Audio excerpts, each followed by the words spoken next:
Range Rover Classic, 8 cylinders, 3.5 liters, built in 1976. We open the driver's door and time stands still. A neglected interior, worn but full of history. The engine bay tells a story of decades gone by, untouched and tired, yet complete. Looking underneath, the surprise appears. A solid chassis and a strong body, still standing proud after nearly 50 years. As expected for its age, the sills show wear and corrosion, scars earned over a lifetime of use. This old Range Rover may be forgotten, but it is far from finished. We are going to make it better than it ever was from the factory. Not just restored, but reborn. Every bolt, every panel, every detail will be touched by passion, not compromise. This is more than a rebuild.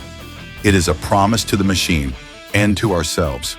Our passion is unstoppable, and this Range Rover story is far from over.